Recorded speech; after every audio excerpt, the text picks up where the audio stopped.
Morning, everyone.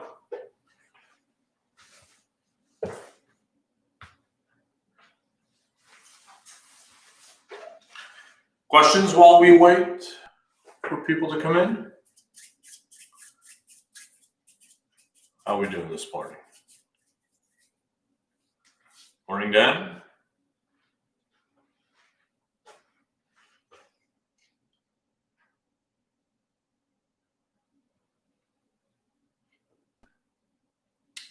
Questions, anybody? How are we doing with polar coordinates there?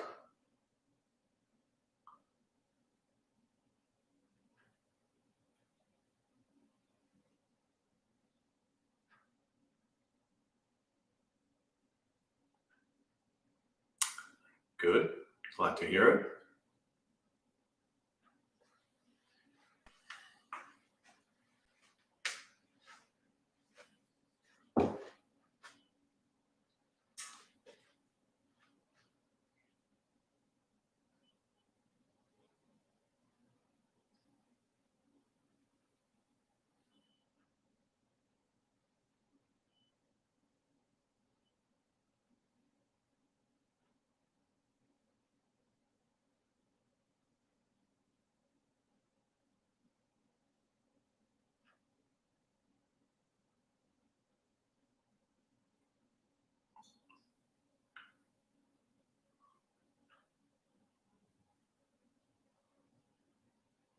Okay.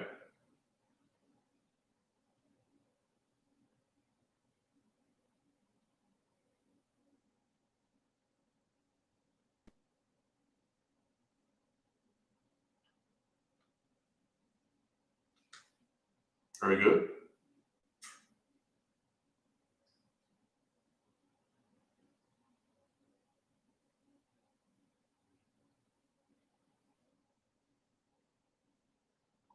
Yeah, exactly.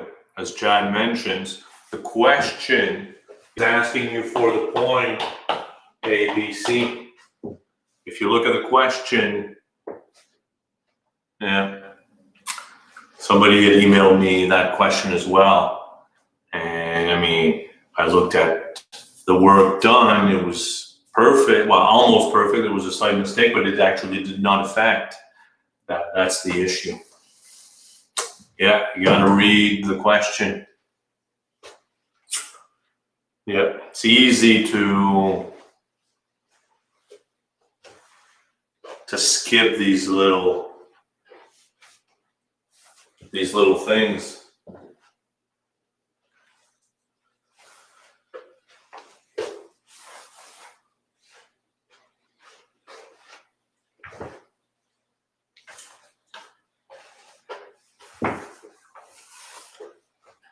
Frustrating, I'm sure.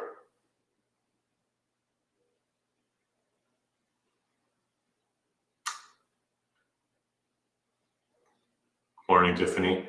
Some question on the web work about optimization and I mean, looking for classifying critical points. So local min, local max.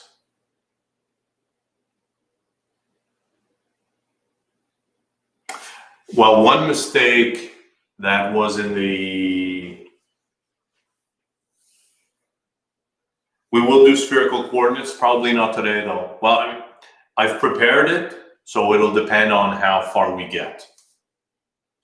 Maybe, maybe not. We are not even going to discuss parametrization of curves. Not today, not ever. We're running out of time.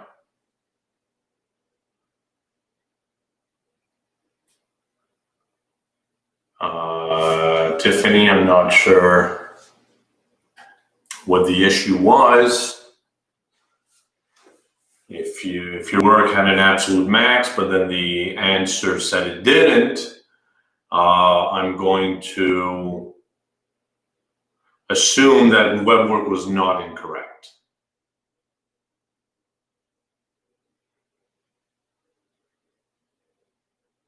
If d equals 0, the second derivative test is inconclusive. Anything can happen. You can you can have an absolute max, an absolute min, saddle point.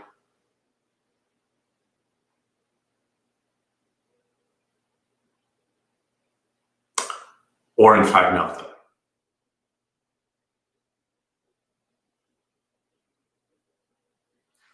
I don't know what question 8 is.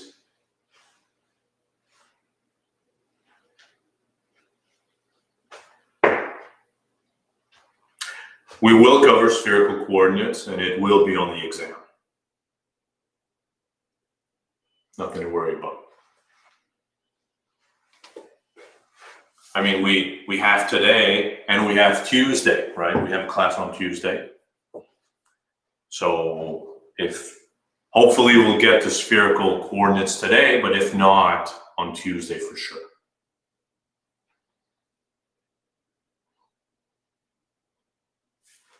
All right, shall we get started? Questions?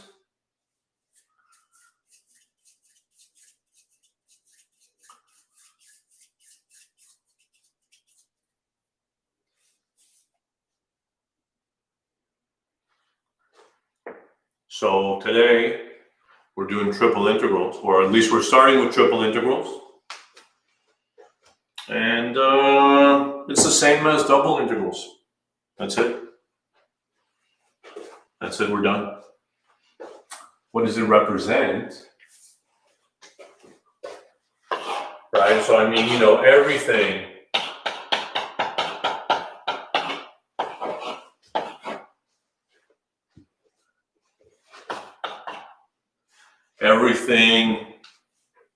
you know about the double integral essentially extends to the triple.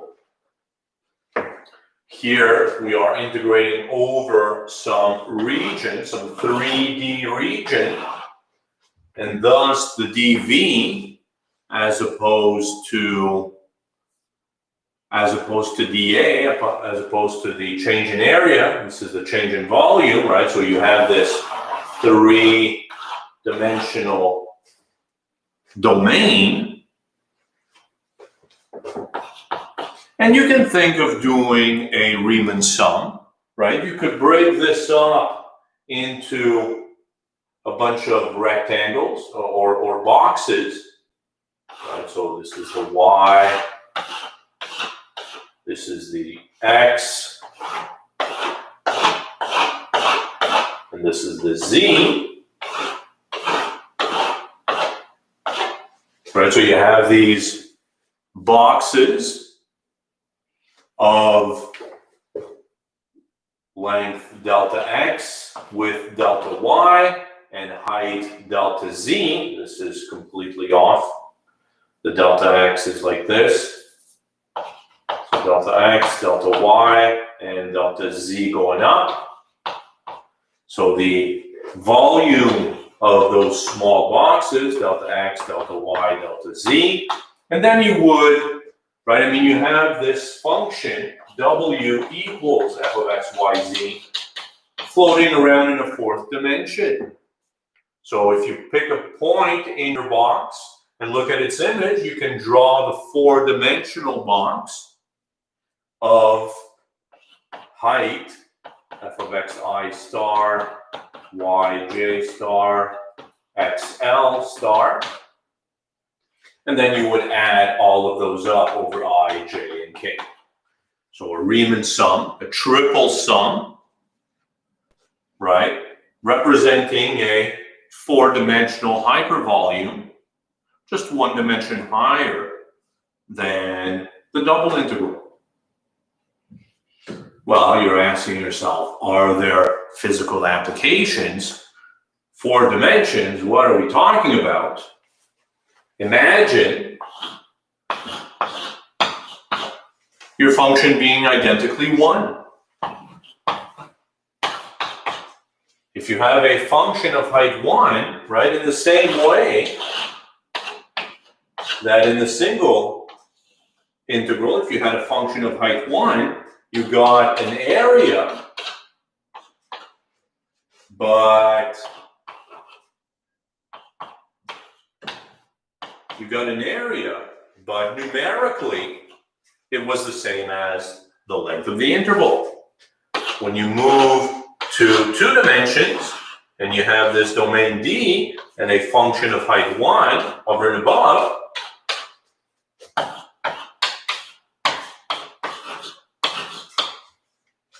you get a volume, but numerically, it's the same as the area of D, right? Because it's a cylinder. You think of stacking the D's, a height of 1, you get the area of D. And the same thing here. If you have a function which is 1 in a 4th dimension, the integral of 1 is going to give you a 4-dimensional hypervolume, but numerically, it's the same as the volume of your region. Well, I mean, Charles is suggesting a density, and I was going to mention exactly the same thing. If your function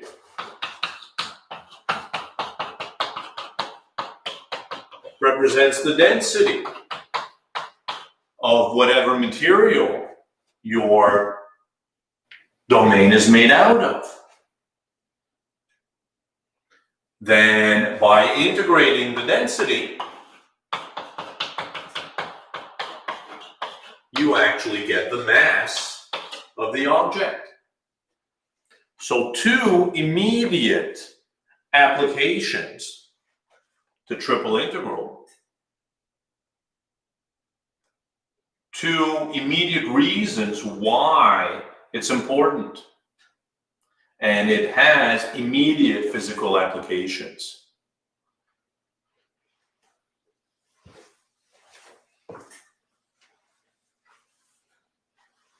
Now, as with the double integral, what's important is the setup. The integration is the same. It's the setup that's important.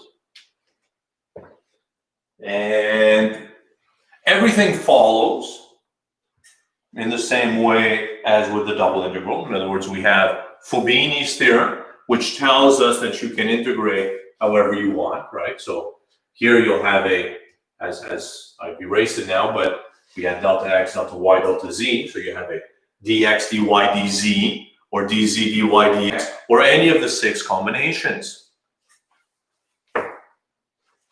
Well, the double integral does represent the volume as well, right? It's the volume underneath, and same thing here. Here it's a hypervolume, but if you integrate the special function 1, you get numerically the same as the volume. And we'll point that out momentarily.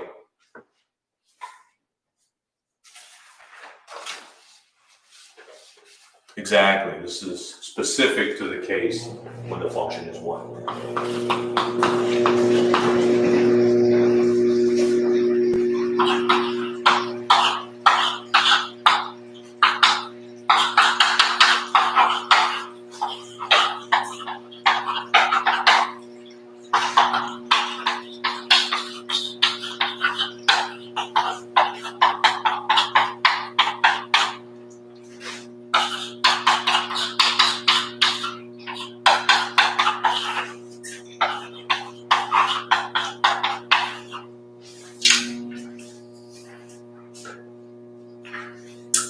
It's the sump pump. We had a bit of snow yesterday, and then it warmed up, started to melt. It was raining during the night, so a lot of water. Is that right?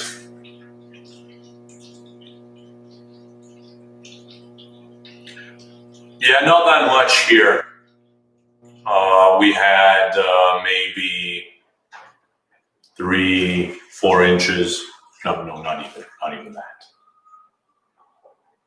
Maybe 4 centimeters.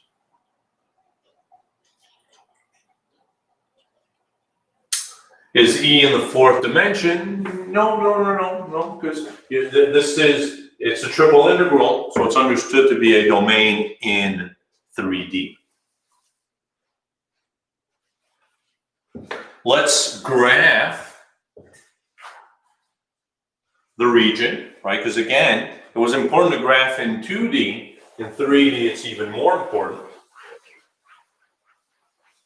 You got to know how to set up your integral.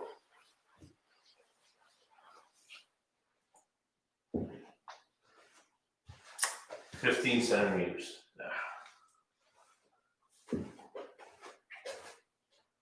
All right, so let's graph this.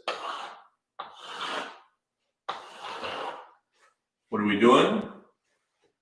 Z equals x squared minus 1. You know what that looks like. This is just z equals x squared, but down 1. So let's say parabola opening up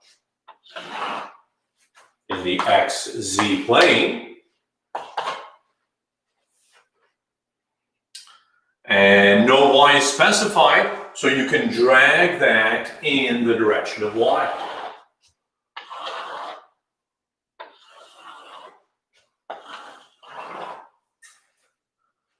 There it is. And then z equals 1 minus x squared. Well, it's the same thing, but a parabola coming down.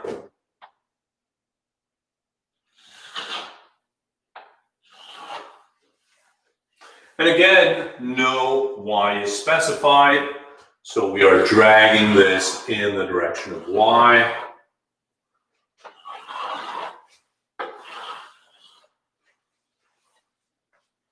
And then we're cutting it with y equals 0, which is the xz plane, and y equals 2. I will conveniently put that right here.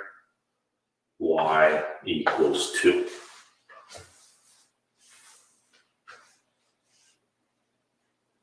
So there it is. You know what's going on. Pretty simple example to get us started. So let's set up the integral.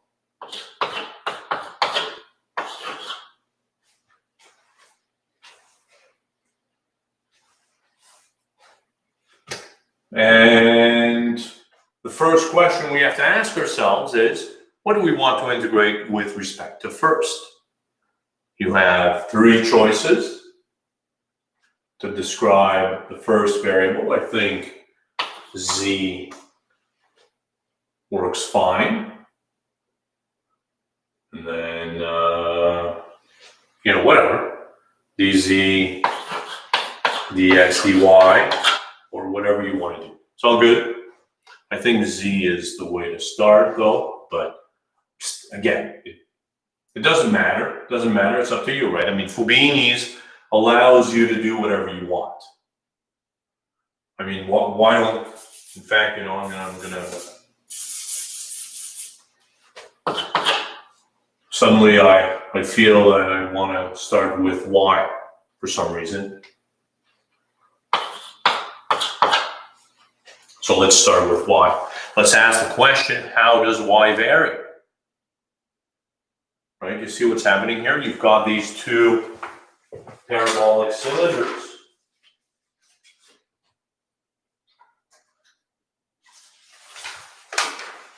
Right, you've got one like this,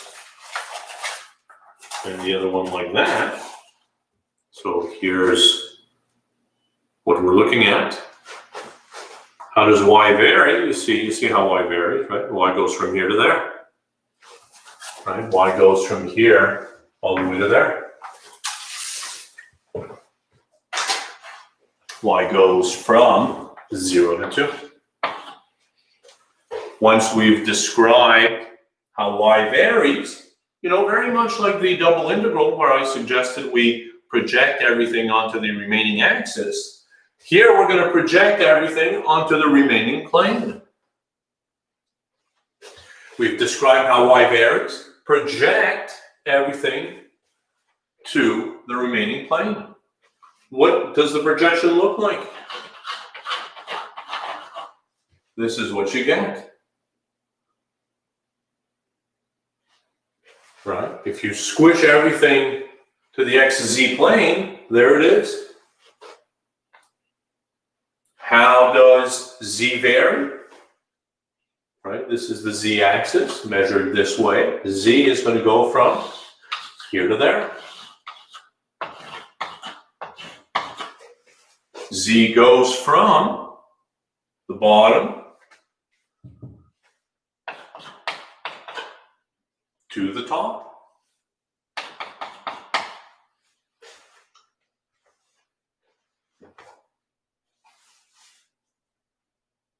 Are we allowed to use the fact that if the integrand x, y, z, we can do integral with respect to x? So you're asking if you can split them up as products? Sure. Yes.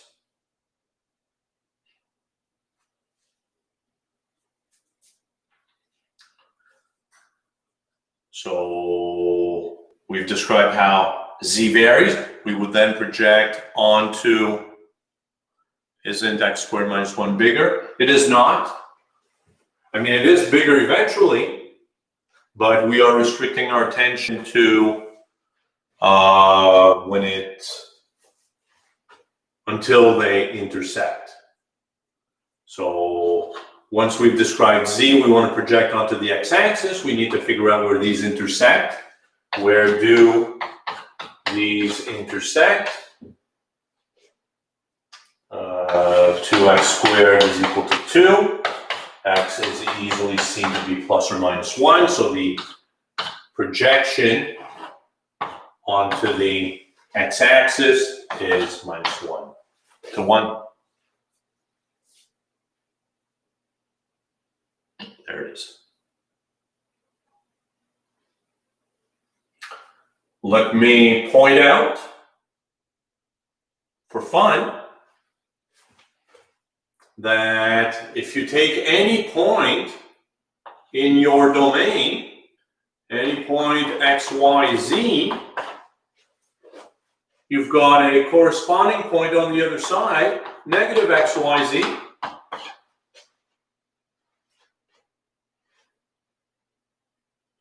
Right? I think it's clear that we have symmetry about the y-axis. What is the conclusion here? Right? If you think of drawing a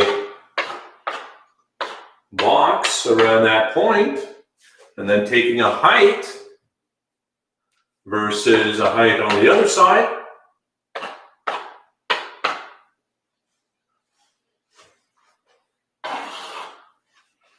where your function is just x, y, z, it is just x. At this point, you'll have a positive height versus at that point, a negative height. What do we say? I claim this integral integrates to 0.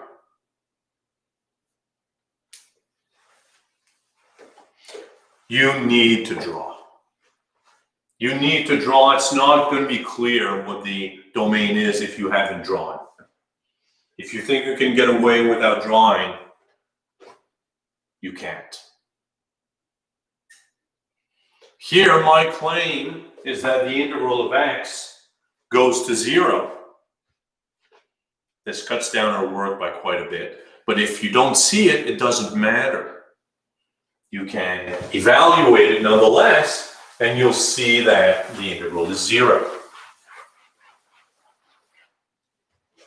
I'll let you do it. Why did I integrate from x squared minus 1 to, it's not a minus x squared, but rather 1 minus x squared?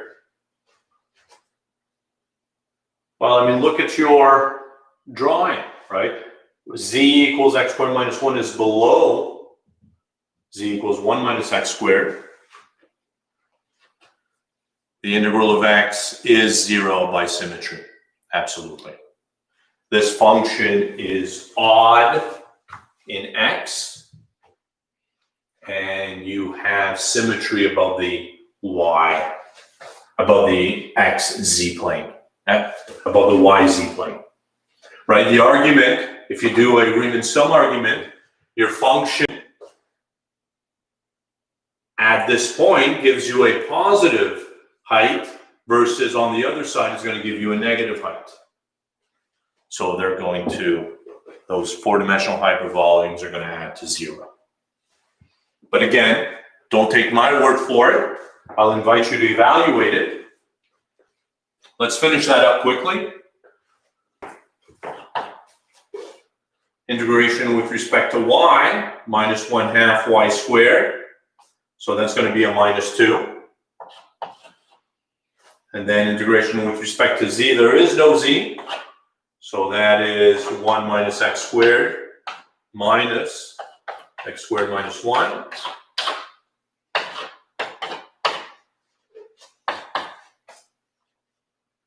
Which is 2 minus 2x squared, so times this 2. So that is a minus 4, 1 minus x squared, minus 1 over 1.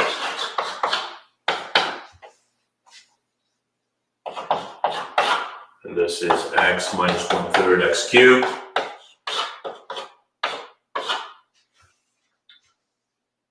Which is 2/3, 4/3, 6, so negative 16 over 3. Is that correct?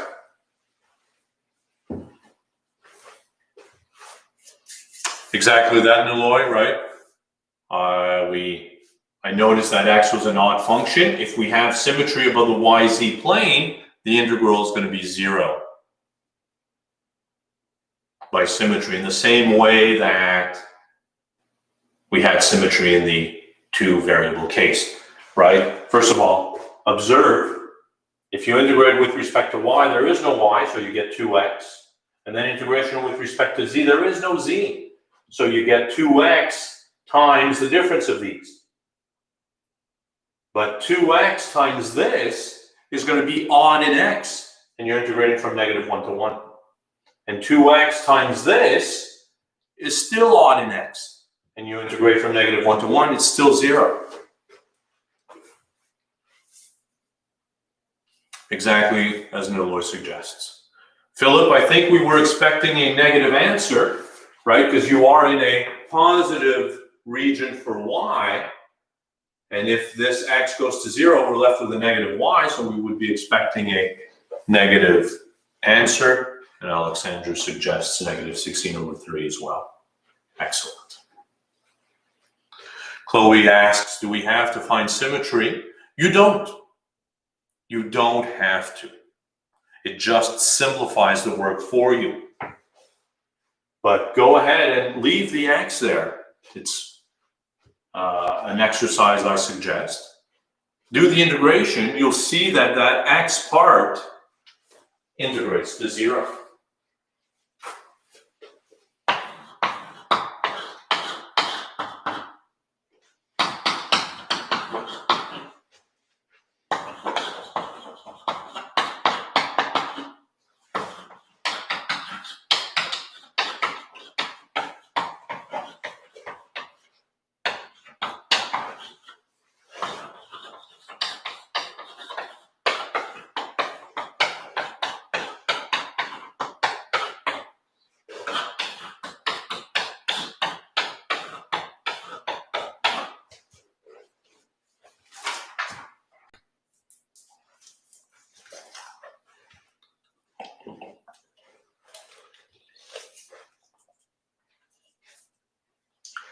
When we project onto the xz plane, can we draw a new 2D graph? Sure, absolutely, nothing wrong with that.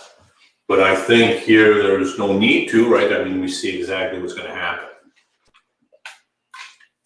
I left the x and got 8 over 3. Do the x separately and make sure that this x part does integrate to 0.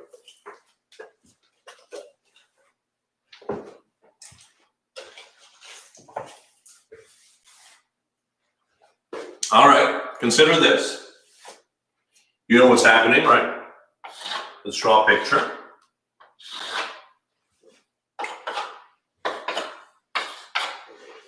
We've got the origin.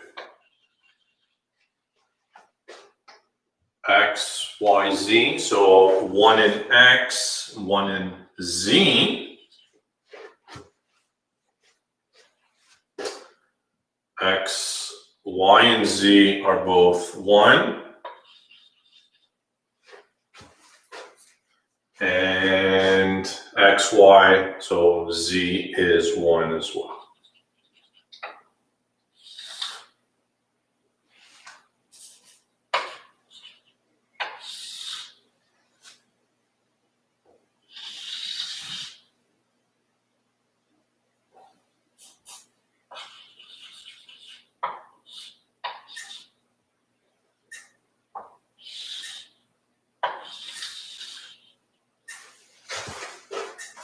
All right, there it is.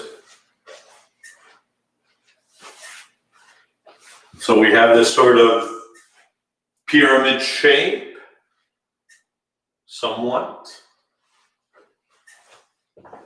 Apparently it's called a tetrahedron.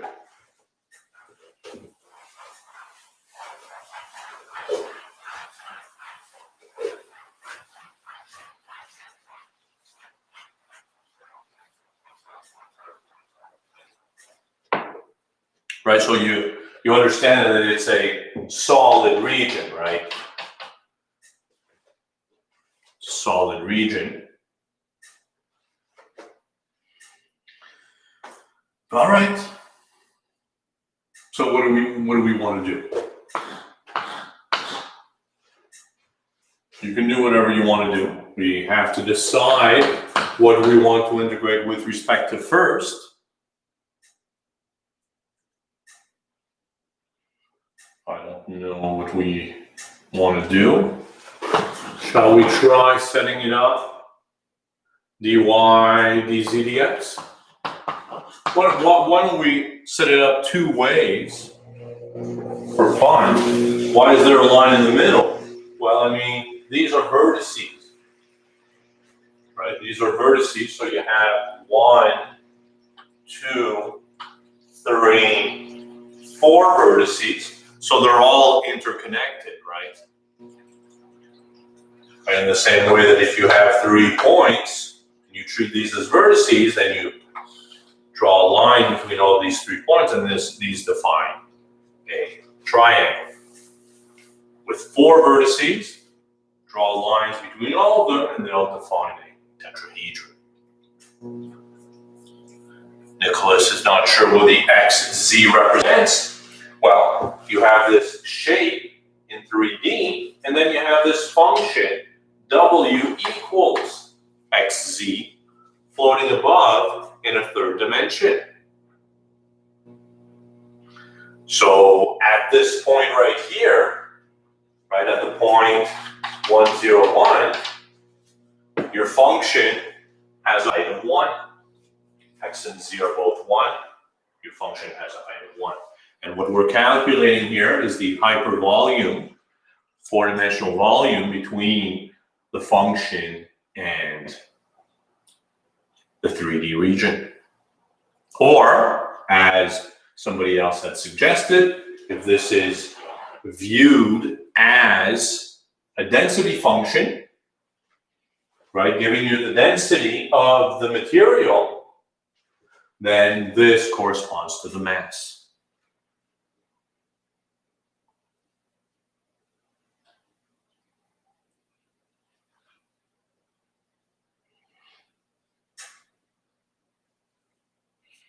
All right. So let's set it up dy, dz, dx, and then we'll set it up just for fun, dz, dy, dx.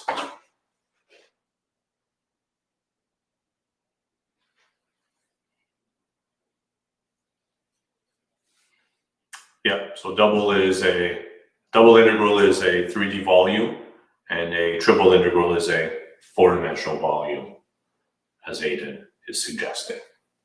All right, we'll set it up both ways. I mean, that you realize that there are 6 possible ways, right? dz, dy, dx, dz, dx, dy, dy, dz, dx, dy, dx, dz, and then dx, dy, dz, and dx, dz, dy. So 6 possibilities. Let's do two of them just to see how does y vary. So now you look at your does an indefinite integral have meaning in higher dimensions?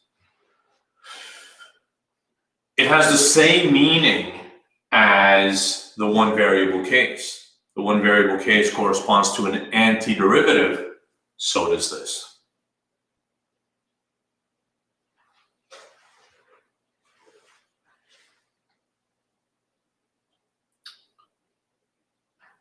So I mean, if we're looking at the first one, the question is, how does y vary? So you know that this is the increasing direction for y. So y is going to start on the xz plane and stop when you hit this triangle here. Does everybody see that? So now we have to ask the question, what is this triangle? This triangle is part of a plane. So what is that plane? Well, that plane has 3 points on it. The origin, this point, and this one, which is 0, 1, 1. So you know how to find the equation of a plane. All you need is the normal. And since you have the origin here, then you have actually these two vectors. So let's do the cross product of these two vectors.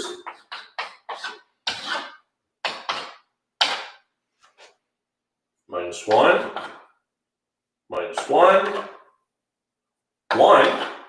There it is. So this plane right here has equation x plus y minus z is equal to 0.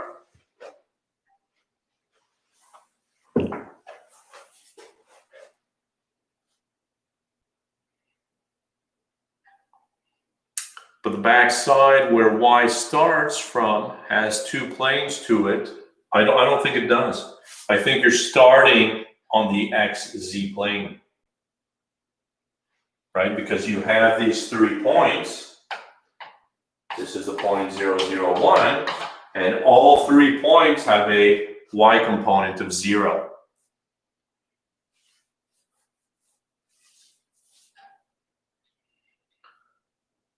So y goes from the xz plane, y equal to 0, to the plane y equals z minus x. Which plane are we trying to find? Let's regraph it here. I realized it was a bit small. So you have this point, that point, and this one.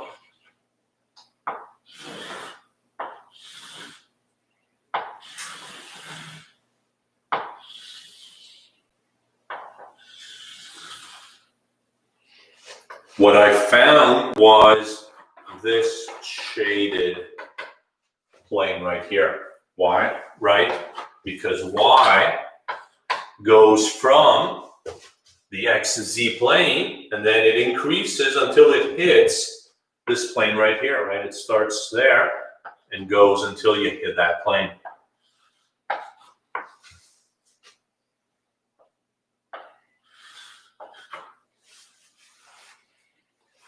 Does everybody see that?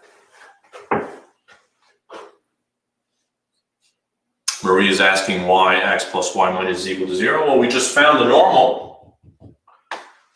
Minus 1, 1, or equivalently 1, 1, minus 1. Tiffany, you know how to do the cross product.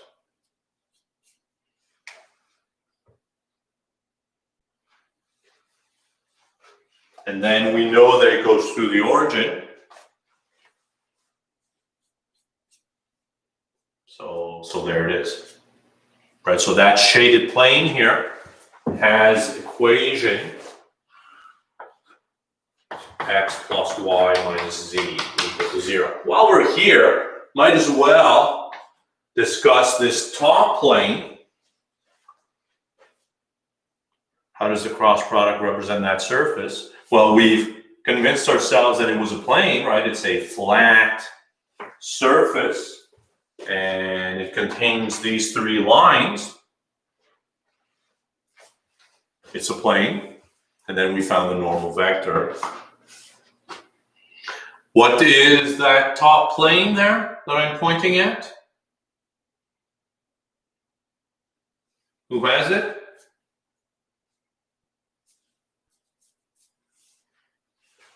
What is this triangular plane?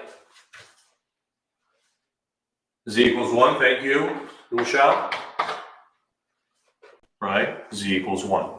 You can, it's obvious, right? It's a flat horizontal plane. If it's not obvious to you, it doesn't matter. You have 3 points, come up with 2 vectors, and find the cross product, find the normal, you'll see that it's 0, 0, 1.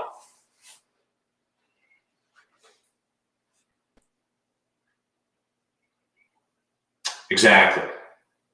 And then you have the coordinate planes, the XZ plane and the YZ plane. So if we're doing Y, how does Y vary? Y goes from the XZ plane, so Y equals 0, until this slanted plane. Once Y has been described, we would project everything to the XZ plane. So now imagine projecting everything to the XZ plane. What do we get? Right, in the XZ plane, I think you see what we get, right?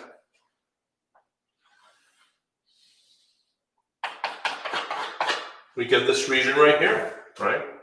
Squish that there, we're going to get this triangular region right here, where this is the line z equals x. So if we're describing z, how does z vary? Z is measured this way. Z goes from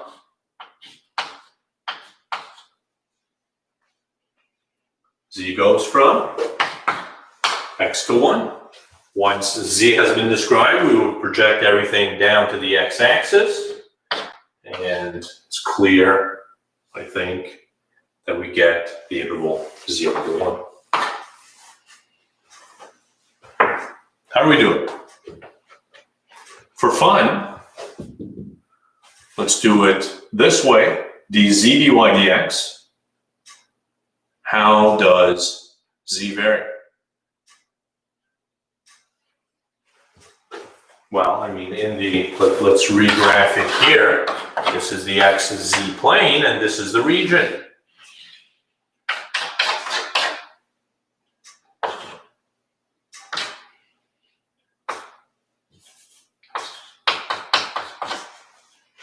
Right, so you have to figure out the intersection point here. This intersects when z is 1.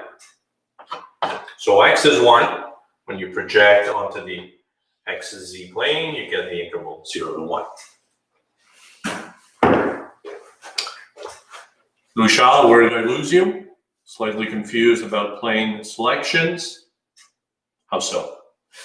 Well, before you answer that, let's try it this way. Let's do the dz dy dx. Maybe that'll clear everything up. So forget this. We redo the same question. How does z vary? How does z vary? Z is measured this way, right? So take any point. Your region starts here and ends there.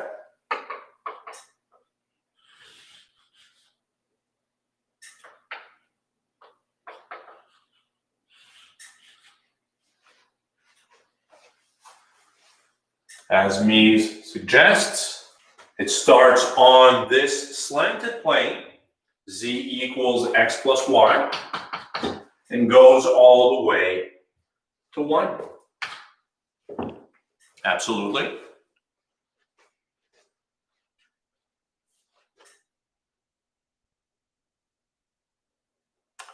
Angelo is asking how I do this.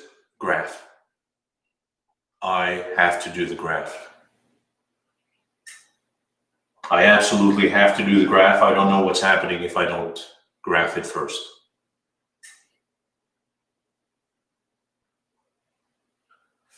Once z has been described, we project. Well, no, but here's the thing. Start with one variable. Ask the question, as I do. We're deciding we're going to do it with respect to z. How does z vary? That's the only question. How does z vary? You want to describe every point in your region. So z is measured positively this way, right? So take any point and go up. The region starts when you hit this plane and continues until you hit the top one. From this plane to that plane. From z equals x plus y to z equals 1. Z starts on your slanted plane here.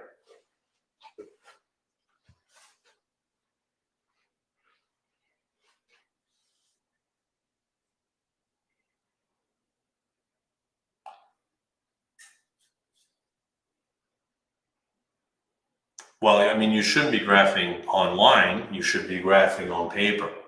And on a final exam, I don't want you to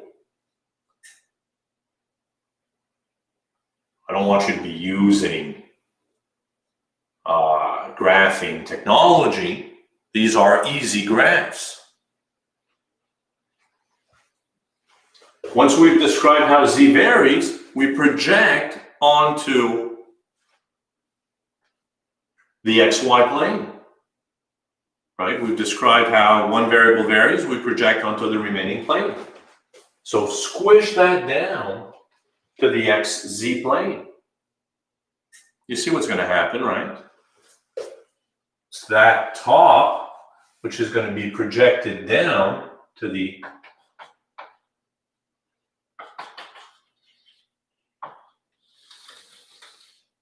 xz,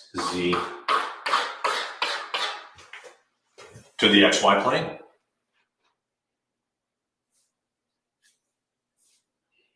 Yeah, exactly. Right? I mean, it's really just an extension of the double integral. We've only done 2 questions. It seems difficult. The more you do, the easier everything becomes.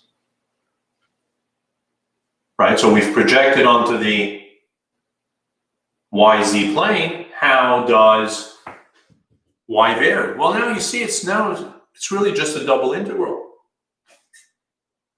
So you see the importance of having mastered the double integral first. If you've done that, you know exactly how it varies, right? First of all, this is going through the point x equals 1 and y equals 1. So you know the equation of that line. What is the equation of that line? In the yz plane, as me suggests, this is y equals 1 minus x. So y goes from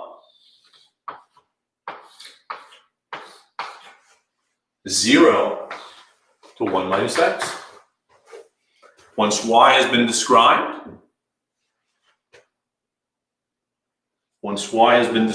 we project onto the x-axis to get 0 to 1. How are we doing?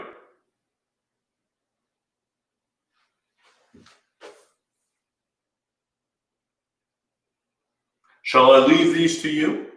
I'll leave these to you. The integration is trivial, right? The integration is trivial. Verify that both give you the same answer.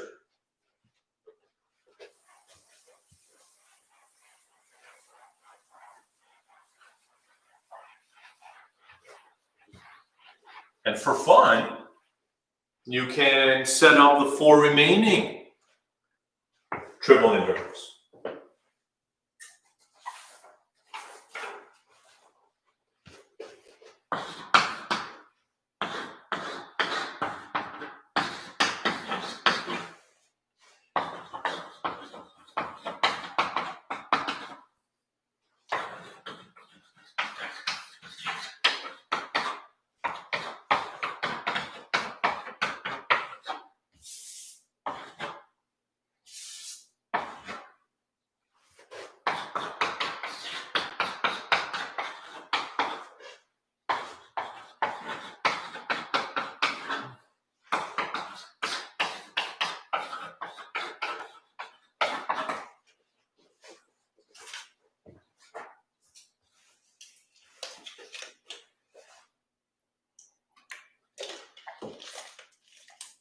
Tegan prefers to work from the outside in for the bounds of integration. That's not going to work.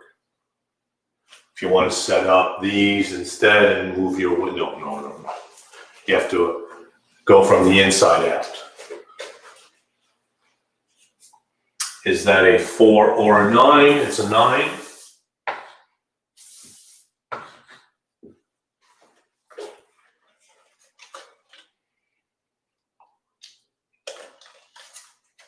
You absolutely have to work from the inside out.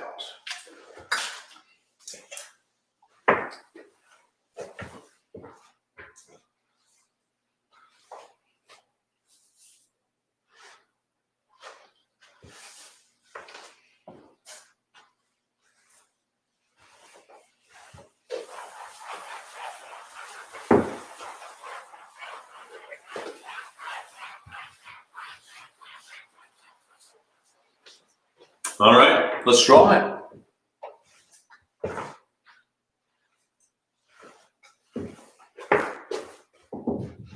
What is this? You know what that is.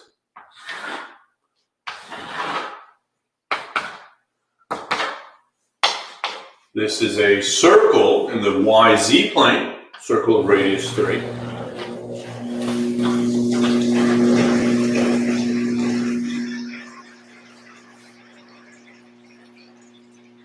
Yeah, that's the thing, Philip, right? I mean,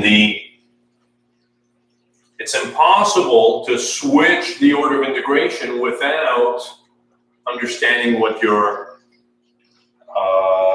shape is, without graphing it. So it's changing the order of integration is not just changing the bounds.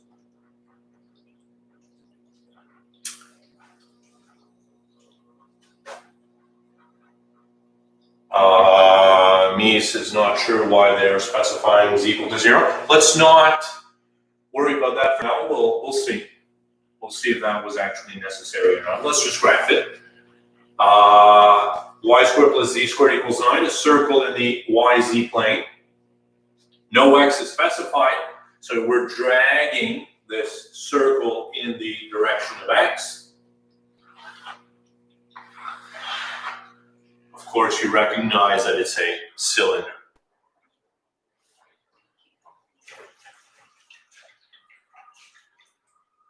Aiden doesn't understand how changing the order changes the bounds. Well, I mean, the question is, how does one variable vary as opposed to the other, right? I mean, it's easy to understand that how one variable varies is not really affected by the other one. And depending on how you view things, it's very different. And I mean, this was a very nice example. If you calculate how y varies first, y goes from 0 to that slanted plane, versus if you're describing how z varies, z goes from the slanted plane all the way to 1. right? So here we have that cylinder. X equals 0 is the YZ plane, so in the back.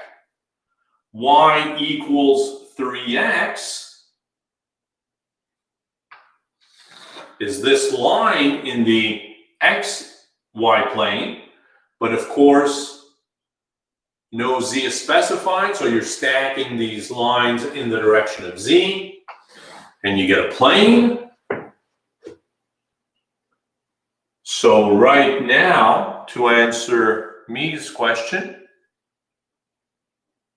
if that was it, we would have this piece of the cylinder in the back, both above the XY plane and below.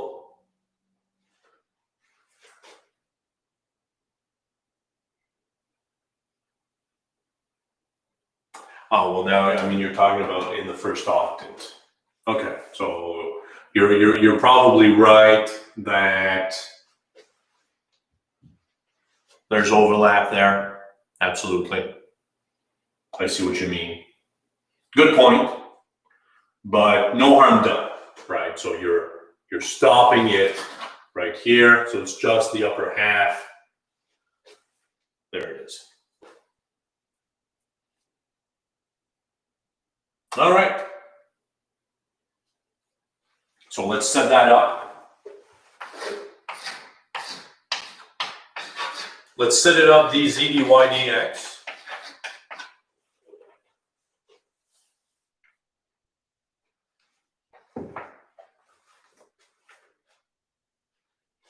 Let's set it up dz dy dx. How does z vary? Right, again, z is measured this way. So z is going to start here and go all the way to your cylinder. So z starts at z equals 0, the xy plane, and goes all the way to your cylinder.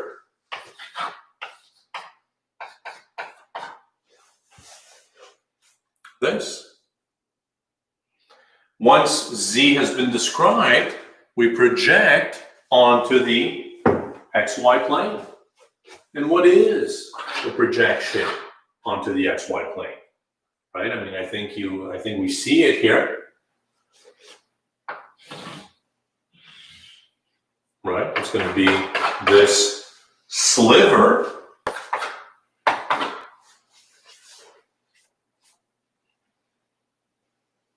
This sliver in the xy plane, where this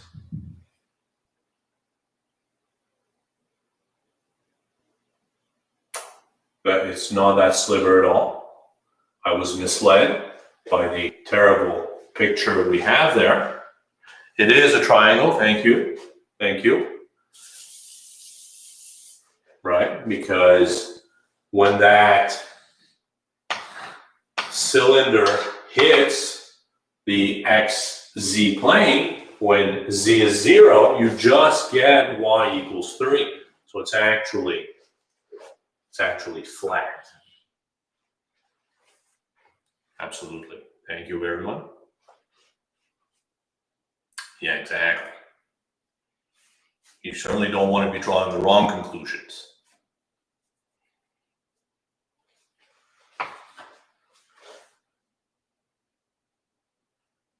All right. So how does, what are we doing? We're doing y. How does y vary? You see what's happening, right? Y goes from 3x to 3. And once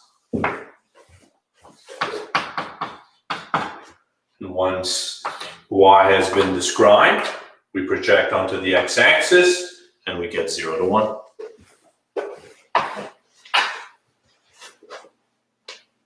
There it is.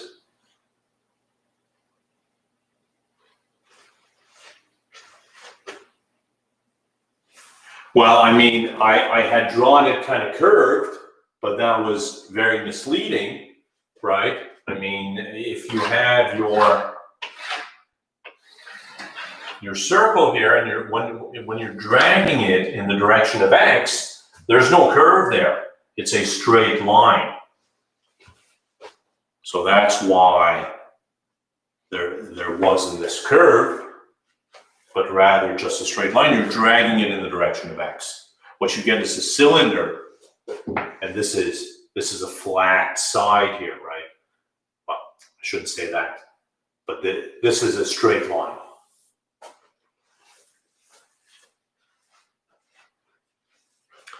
Where is x equals 0 on the graph? It depends what graph you're talking about. We have two graphs here. Oh, you mean this one here? X equals 0 is the YZ plane. X equals 0 is the YZ plane. Let's integrate quickly. I don't know that I want to, but it's not like we can not integrate ever. Integration with respect to z is trivial, 1/2 z squared. So 1/2 9 minus y squared, dy dx. Integrate with respect to y, trivial again. This is 9y minus 1/3 y cubed between 3x and 3.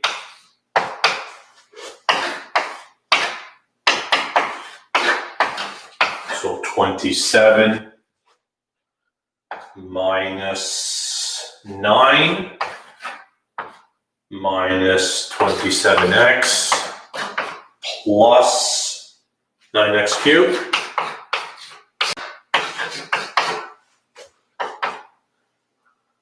And that will be 1/2 18, 27 over 2. Plus 9 over 4.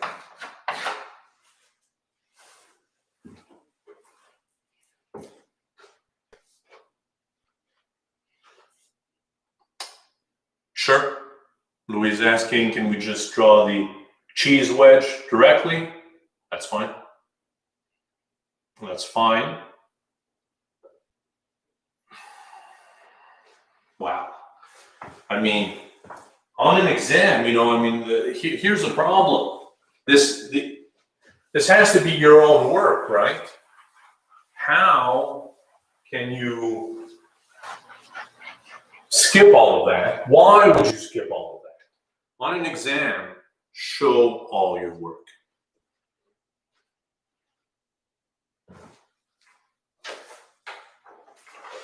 On an exam, justify everything. It takes seconds to do so. And then there's no ambiguity. Is this the right answer? Does everybody have that?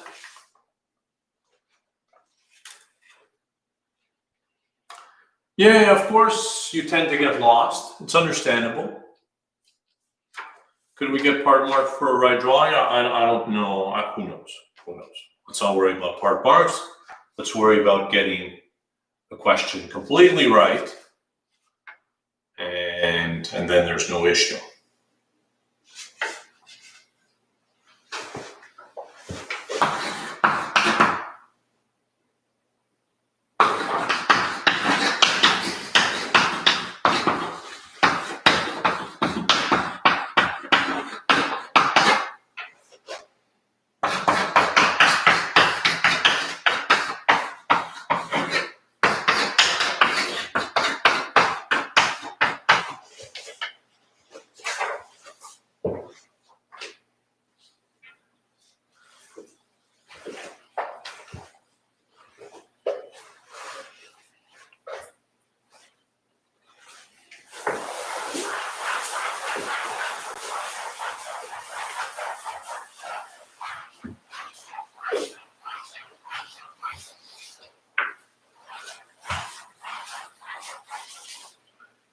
Getting 100% on this exam should be your goal here. Why didn't we consider the lower part of the cylinder? The question asked us to stop at x equals, oh, so yeah, that's actually the good explanation, right? If we cut it with x equal to 0, we now have two parts. We have the upper half and the lower half. And that's why they wanted first octant to consider only the top half.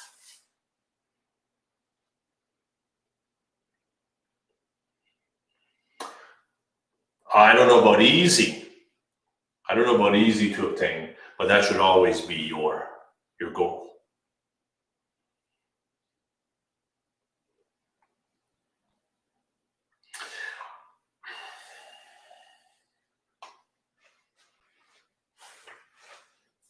It's my understanding, Alessandra is asking if it starts at 2 or is there a time period. I believe there is a time period. I believe it's open for a certain time period and then you have the 6.5 hours to do it.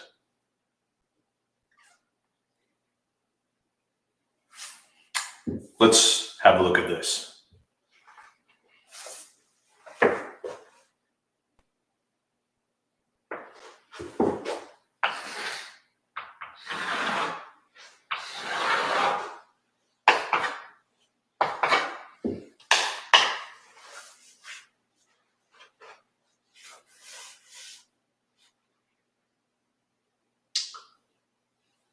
Y equals x squared plus z squared. What does that look like? Well, certainly in the xy plane, you know what that looks like. It's just a parabola. So parabola in the xy plane. And it's also a parabola in the yz plane, right? When x is 0, it's the same thing. But in the yz plane. And now we're going to put these together. We're going to put these together by looking at level curves. How do we put this together? When y is c, when we're cutting it this way, what does that give us? This gives us a circle of radius root c.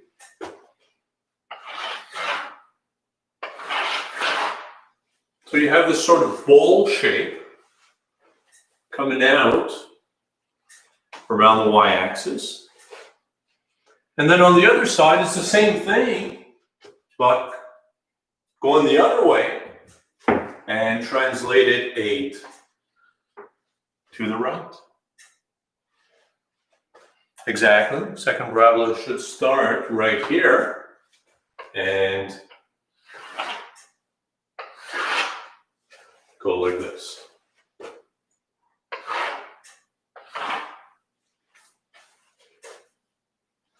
So again, terrible picture, but you have understood the idea.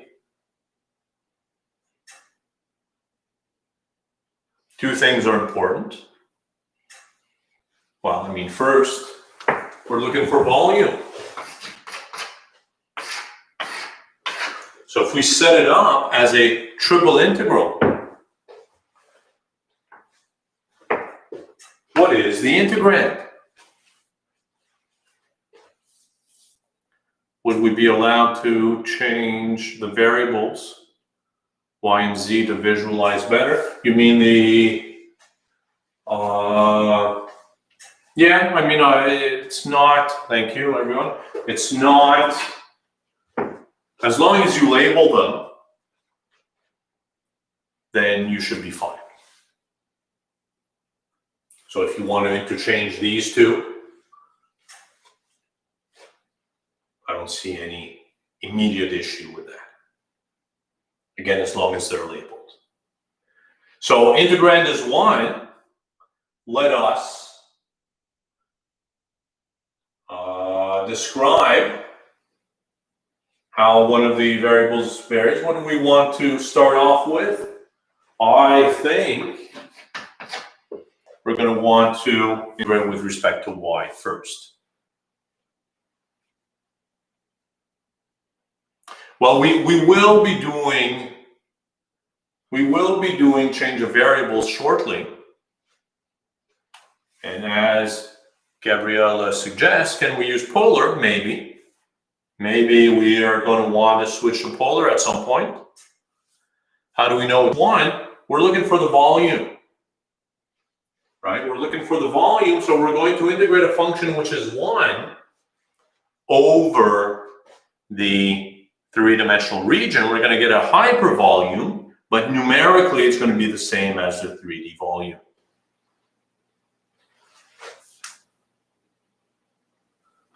So let's say dy, dz, dx, whatever. How does y vary? Right, y is measured in this direction. So y starts when you meet the lower half of the bowl, and you continue until this right half.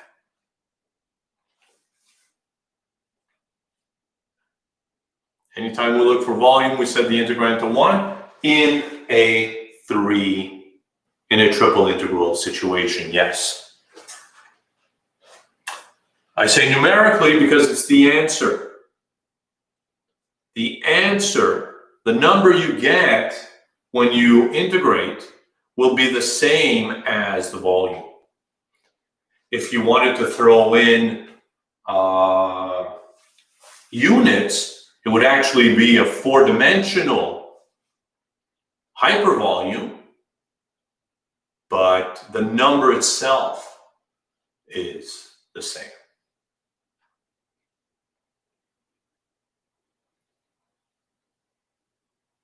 So y varies from this left-hand bowl to the right-hand bowl from x squared plus z squared to 8 minus x squared minus z squared. Once we have described y, we would project onto the xz plane. So what is the projection onto the xz plane? Well, I think you understand that it's going to depend on the intersection, right? This bowl is getting larger and larger, whereas this one is getting smaller and smaller. The projection or the shadow cast by this object on the xz plane is going to depend on the intersection, because that's going to determine the shadow. That's going to determine the projection. So what is the intersection? Well, when these two things are equal, 8 minus x squared minus z squared is equal to x squared plus z squared. So bring this over to the other side, and you get x squared plus z squared is equal to 4. Is that correct? So you see that this is a circle of radius 2 in the xz plane. Well, I mean the whole disk, right? Not just a circle, but the whole disk.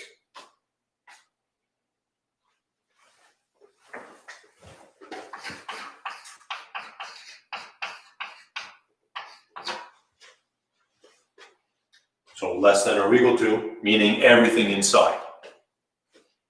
And as Gabriella suggested, we're thinking ahead.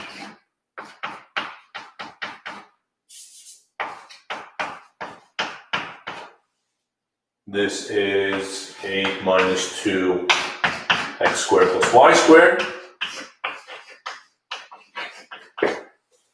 You're thinking ahead, and you're thinking to yourself, I don't want to set that up in terms of x and z, right? Because it's a pain. And then you have square roots floating around, and that's going to be terrible. But, you know, you take a step back, you've got a double integral now. Started out as a triple, but now you've got a double. You can do whatever you want. You're experts in the double integral. What are you going to do? You're going to switch to polar.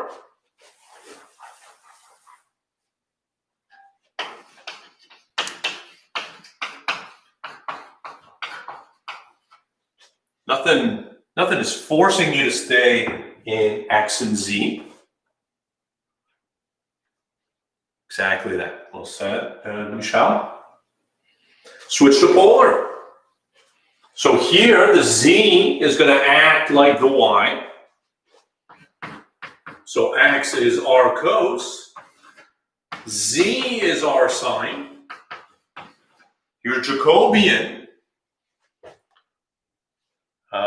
Somebody's asking if we can switch to polar in triple integral. We'll get to that momentarily.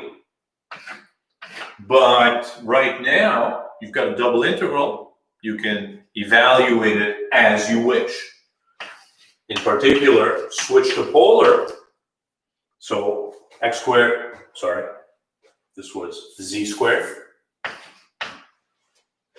X squared plus z squared is going to be r squared. Jacobian, don't forget the Jacobian, right? R d theta. Thank you. Thank you.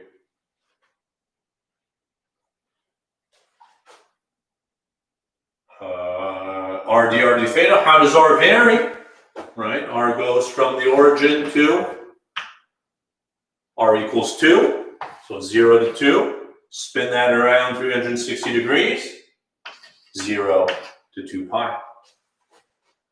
There's no theta anywhere. You can integrate with respect to theta first by Fubini's. Integration with respect to R. 8R is 4R squared. And minus 1/2 R to the 4 between 0 and 2.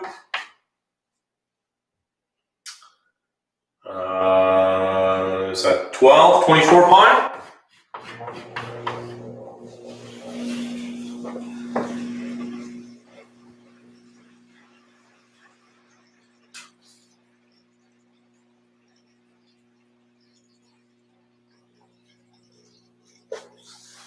First of all, they were asking for volume, so we certainly weren't expecting a negative answer.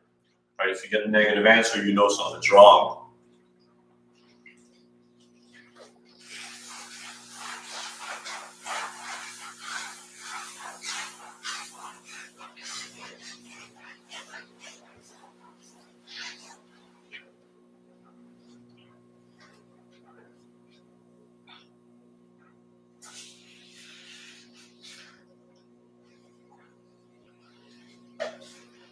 How are we doing here? Isn't it 16 pi? Could be. Could be. I was getting 16 pi for this part, but then I'm subtracting, I'm subtracting more. My mistake. Subtracting 8. 16 pi. You're absolutely right. Thank you. Thank you. Absolutely.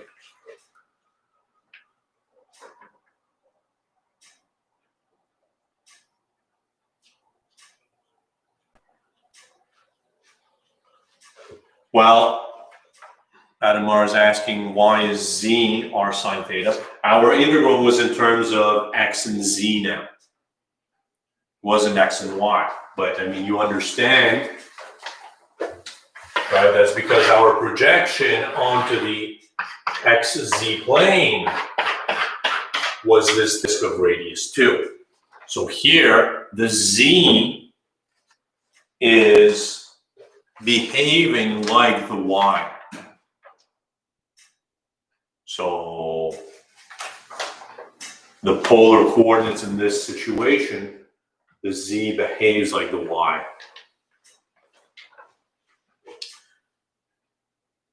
Malou doesn't understand where we switched to polar. We were integrating over this disk. So, you know, I mean, you could have set up your integral in terms of x and z. It would have been painful. Not the setup itself, but the actual integration. We decided to simplify the calculations by switching to polar coordinates. You don't have to. Set it up in terms of x and z if you wish, and integrate.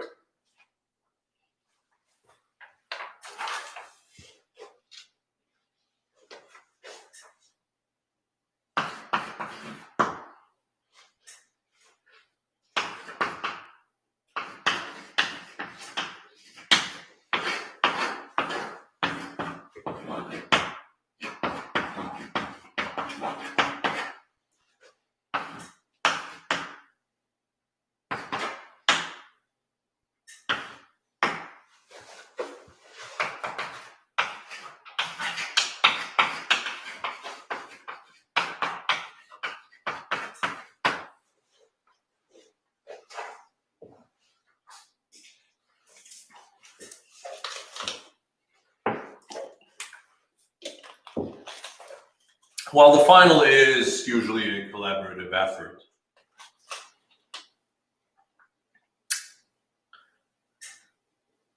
then you had an issue.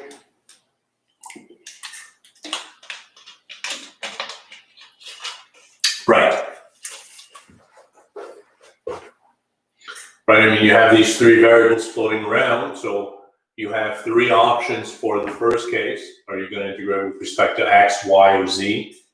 And then two options left for the second one, and then one option left for the third one. So you have 6 total different ways, but one's already done. Is the final usually harder than the midterm? It's harder by the nature of the final, right? I mean, the midterm only covered sequences in series. So plus, I mean, you know, sequences in series you already did in Cal 2. So there's a lot more material for the final. So it's harder in that respect. But the questions themselves are not harder.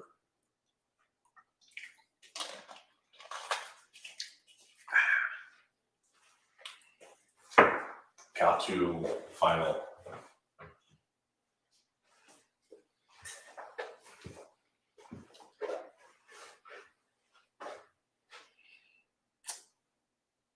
Was it? Classes end December 3rd. Well, December 3rd is really a makeup day. It's really December 2nd.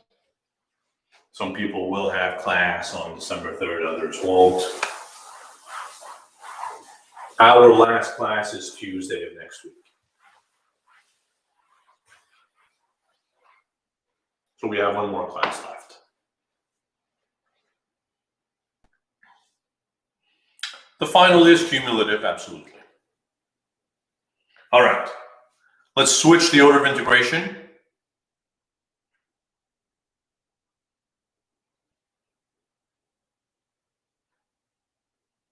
Yeah, next Tuesday is last class. No. Next Tuesday is our last class.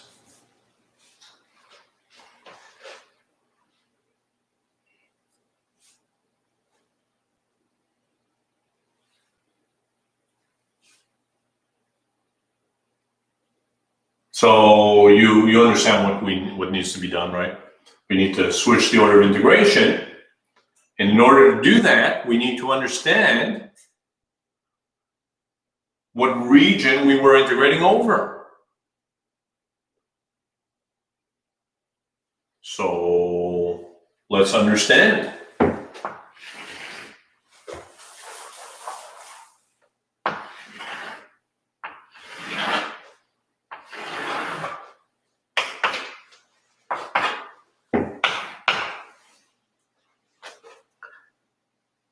What is this suggesting? So again, from the inside out, x is varying from 0 to z. So this is how x is measured. x goes from 0, the yz plane, to x equals z. What is x equals z? Well, it's a line in the xz plane, and then no y is mentioned, so you're dragging that line in the direction of y, and you get a plane.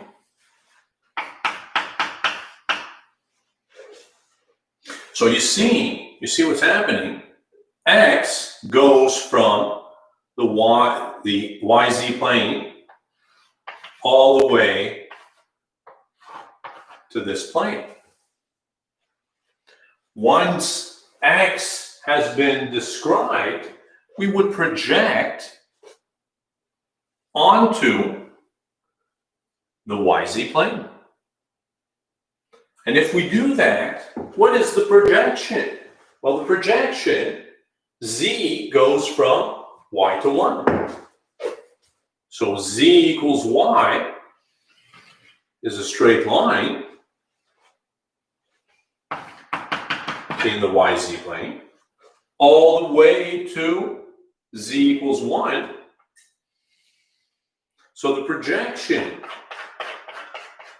onto the yz plane has to have been this. Well, I mean, I'm a bit fast there, right? Z goes from y to 1. So z goes from y to 1. And then when you project onto the y-axis, you get 0 to 1. I mean, I was a bit hasty there, but that's because I was already taking into account the 0, 1. So this is the projection onto the yz plane, right? So that means that you had to have had this tetrahedron to begin with.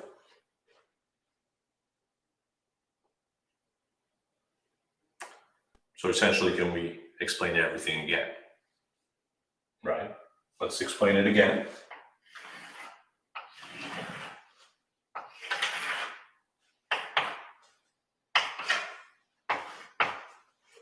We are describing how x varies.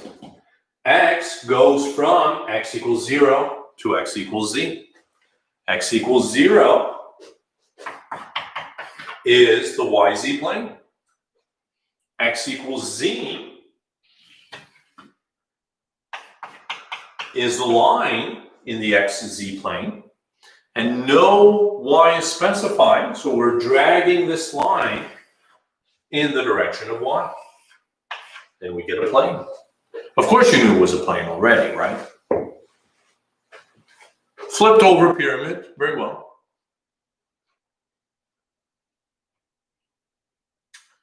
Isn't the top a square?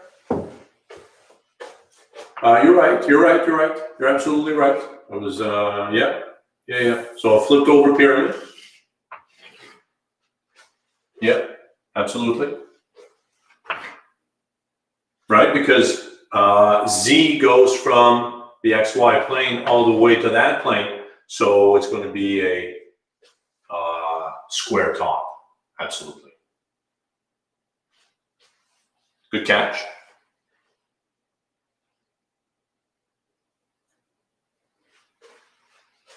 Very good catch. So what do we say? X varies from your yz plane all the way to this slanted plane.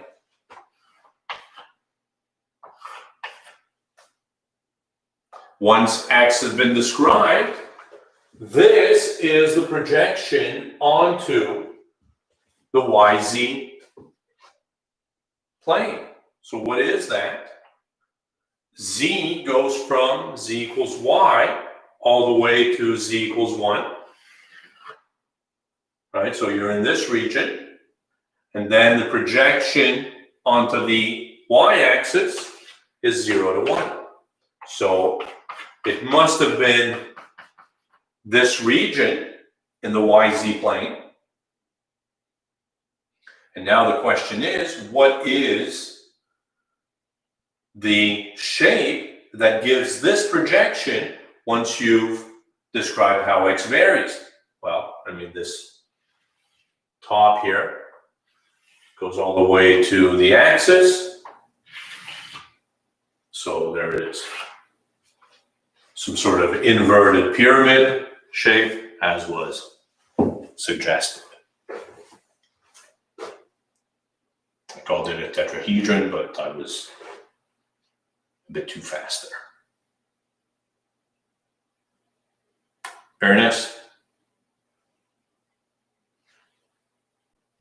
So we have this sort of pyramid shape, if you will. So let's change it. dz dy dx. How does z vary? If we want to describe z first.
Well, that's going to be terrible.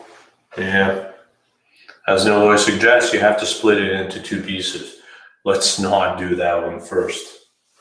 But let's leave that one till the end.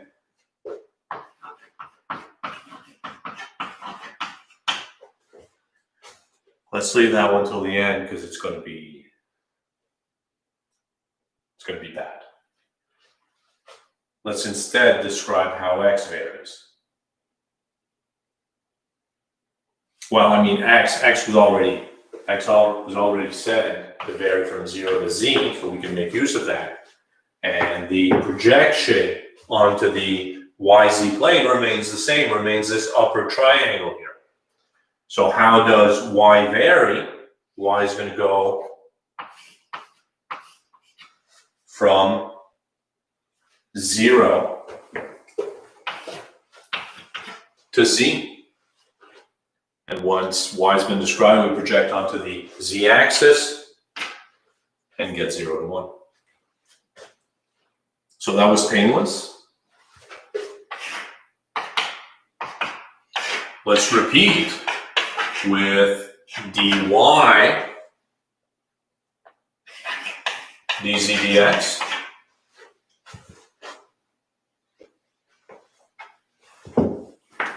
How does Y vary? Right? Y is measured this way. So if you're coming along, see what's happening, right?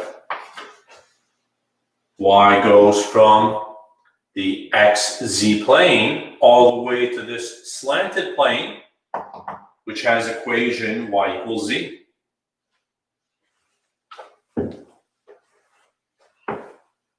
We're not going to do surface area. And we're not going to do, we're done with double integrals. And I think you're going to get a lot of practice in the double integral from the triple. And Eloy suggests 0 to Z, and that's exactly correct. And once Y has been described, we project onto the XZ plane. And you see what's going to happen, right? We're going to get this triangular region in the x to z plane. How does z vary? Z goes from x to 1, and then you project onto the x-axis to get 0 to 1 again.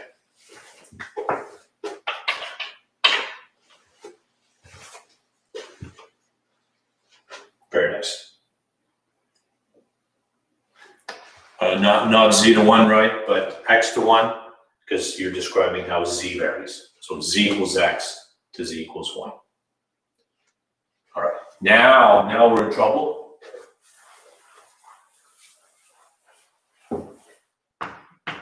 Because now we want to describe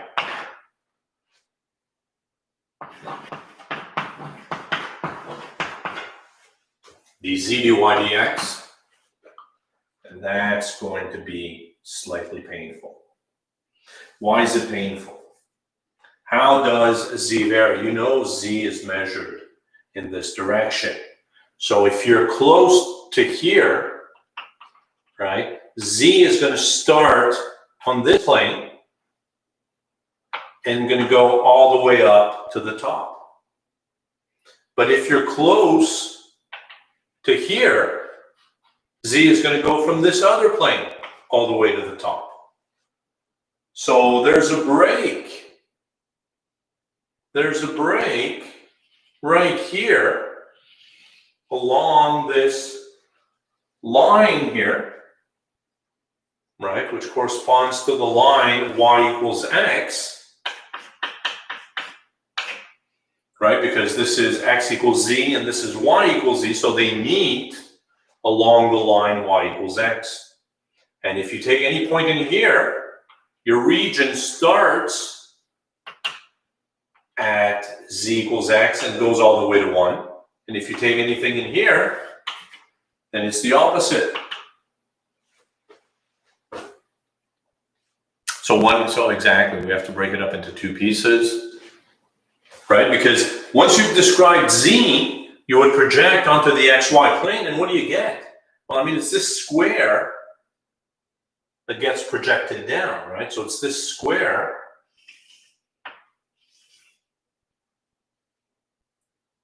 The square is the domain, but depending on where you are, if you're below the line y equals x, z is going to go from x to 1, and if you're above, z is going to go from y to 1. So you have to break that up into two pieces.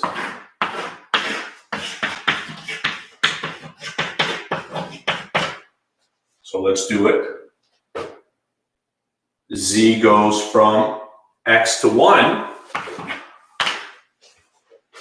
and then when you project onto the xy plane, you get this region where y goes from 0 to x, and x goes from 0 to 1. Versus, in this region, z goes from this slanted plane, z equals y to 1, and then y varies from x to 1, and x varies from 0 to 1. Very tricky here.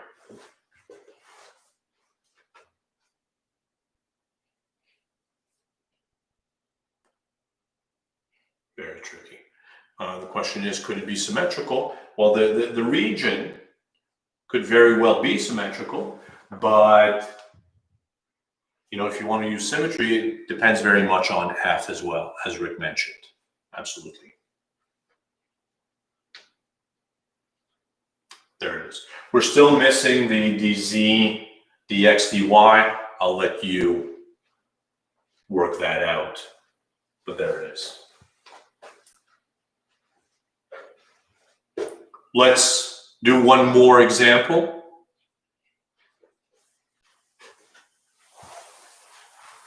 And then we'll call it a day.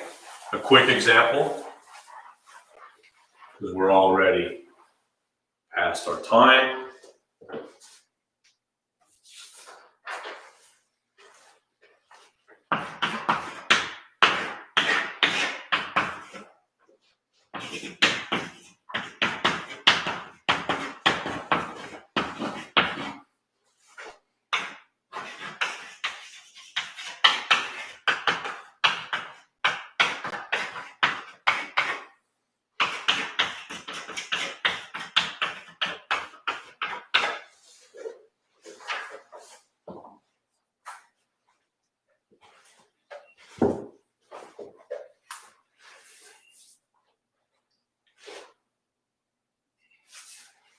So you know what's happening, right?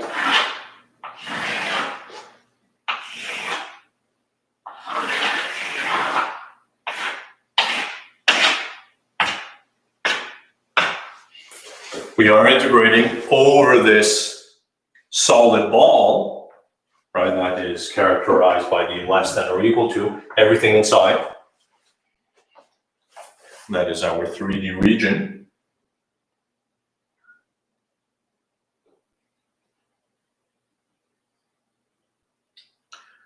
And, you know, again, think of doing a Riemann-Snow argument.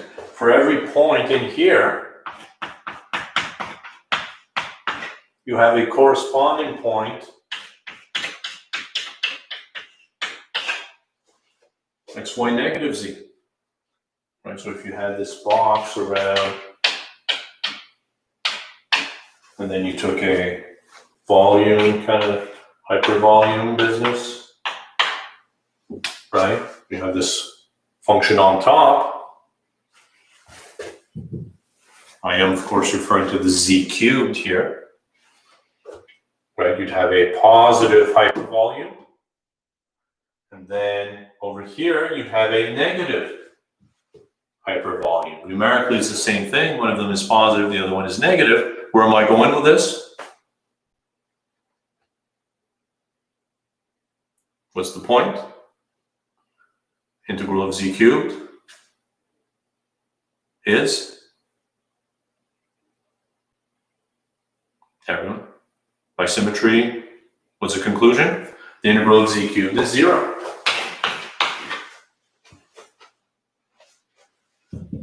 For every point x, y, z, you have a corresponding point x negative y, z on the other side, right? There's symmetry about the x, z plane in the same way that there was symmetry about the x, y plane. Sine y is an odd function, right? So same argument. Think of making a box, hypervolume business. The integral of sine y is going to be 0 as well. Leaving you with 3. If you take that out,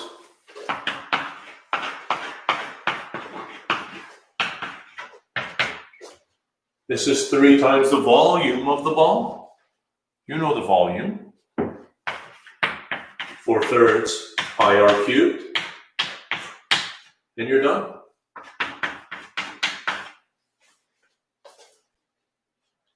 No integration, nothing. Just a simple argument that the z cubed is going to integrate to 0. Sine y is going to integrate to 0. And you only need to bother with the 3, which is 3 times the volume.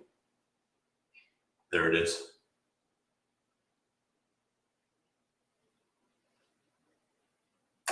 Why what now?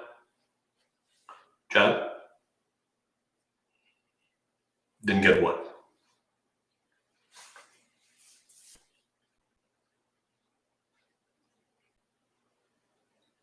That the z cubed integrates to 0? Z cubed integrates to 0 because your region is symmetric about the x, y plane.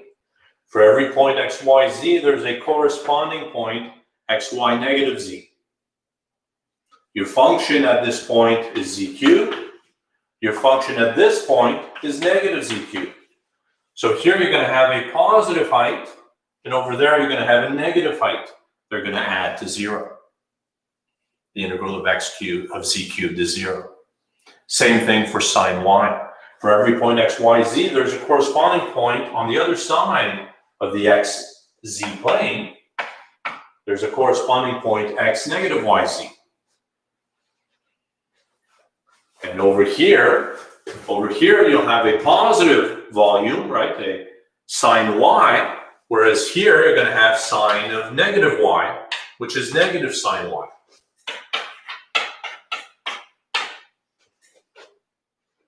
So this is going to integrate to 0 as well. Y is the radius 1. Well, that was given, right? We had a ball, unit ball.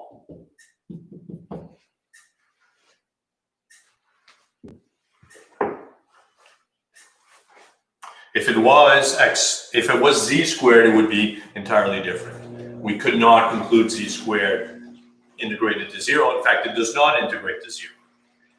So we would have had to do the integration.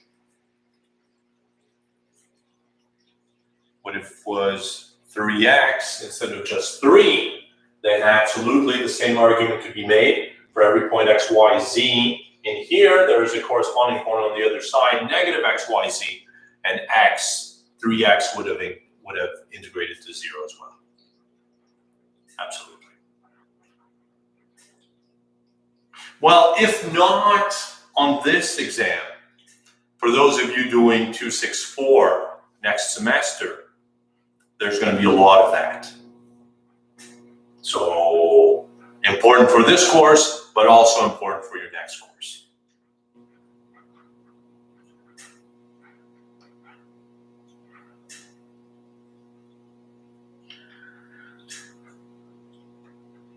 Well, Jad, of course you understand that the volume cannot be 0, right? I mean, you have it there.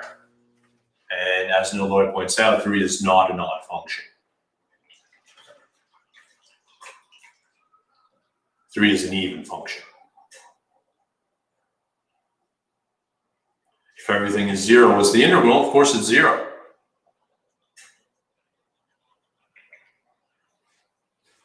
All right, you guys think about this. 3 is an odd number, not an odd function.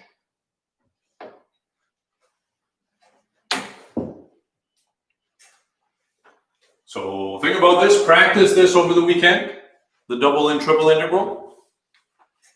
And we'll pick this up again next week, our last class, with the introduction of change of variable in triple integrals. That's our last topic. Thank you very much, everyone. You guys have a good weekend, and I will see you next week.